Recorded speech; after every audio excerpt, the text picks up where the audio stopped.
어제 역시 공천 헌금 의혹 받는 강선우 의원의 전 보좌관이 어제 피해자 신분으로 경찰에 소환 조사받았는데 무려 16시간 동안 조사받고 귀가했습니다. 그 장면 만나보시죠.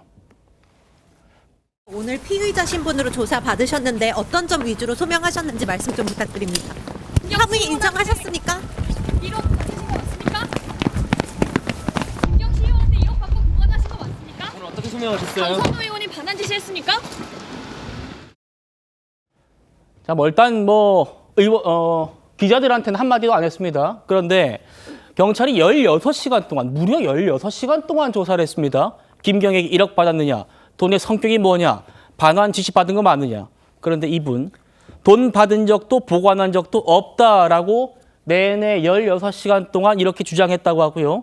주변에는 사무국장한테 그렇게 큰 돈 1억 정도 맡기지 않아 라고 했다고 합니다. 자, 우리 검사 출신의 김광삼 변호사님. 이렇게 반답으로 똑같은 얘기를 하는데 16시간 동안 걸린 이유가 뭔지 궁금하고요. 그리고 오늘 나온 새로운 얘기는 저 강선우 의원의 전 사무국장이 김병기 의원의 전 사무국장이기도 했더라고요. 이거 완전 이제 복마전이에요, 복마전. 그러니까 새로 나타난 사실이 지금 돈을 과연 사무국장에 보관하고 있었느냐 없었느냐 이것도 이제 실체가 없는 것인데, 그런데 그 사무국장이 또 김병기 10년 전에 김병기 의원 초선 때 사무국장 했다는 거 아니에요. 그럼 이거 서로 잘 아는 사람들의 일이단 말이에요. 그런데 이게 사실은 지금 우리가 그 녹취록을 저희가 자세히 들어보면요, 내가 그럴 사람이 아닌데 이런 얘기가 나옵니다. 그런 말 하죠. 강선우 의원이. 예. 그 말은 자기가 받았다는 얘기죠. 자기가 받았다는 얘기죠. 자, 살려주세요.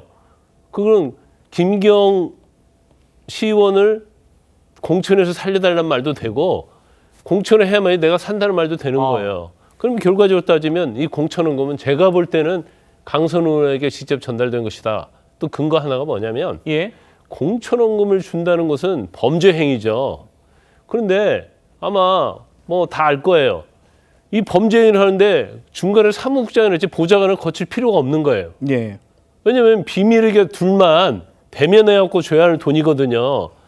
그렇기 때문에 사무국장이랄지 보좌관이 알고 있다? 이것은 둘에게 큰 약점이 되는 거기 때문에 대부분 공천헌금은 바로 공천권을 쥐고 있는 사람한테 주지 누굴 통하지 않습니다. 그래서 녹취록도 마찬가지로 전체적으로 보면 제가 볼 때는 사무국장 말이 맞을 것이다. 그리고 그렇게 큰 돈을 사무국장한테 절대 맡기지 않는다. 그런 얘기를 하잖아요. 네. 그럼 결과적으로 그 돈은 김경 시의원하고 강선우 의원이 둘이 주고받고 한 것이고, 이걸 마치 사무국장한테 보관했다가 돌려줄 것처럼 하는 그런 제스처를 취한 거에 불과하다 이렇게 봐요. 그러면 저는 이제 사무국장 저 말이 신빙성이 상당히 있다고 보는데, 예. 그러면 안 받았다는데 왜 16시에나 조사를 했느냐. 그렇죠. 그건 문제가 되고 나서 여러 가지 이야기가 있었을 거예요. 그러면 자신은 보관하지 않았지만 그 당시에 이런 일이 있었고 김병기 의원하고 강선우 사이에 뭐가 있었다, 이런 내용을 제일 잘 알고 있겠죠. 네. 그리고 사무국장 입장에서 보면 자기는 돈을 안 받았기 때문에 잘못하면은 강선우나 김병기의 진술에 의해서 자기가 처벌받을 가능성이 있는 거거든요. 그러니까 그 당시에 전체적인 어떤 정화, 돈을 주고받고 했고, 그 다음에 김경 시의원과 관련된 공천 과정, 이런 걸 자기가 아는 내용을 다 진술했을 가능성이 저는 크다 이렇게 봅니다. 알겠습니다.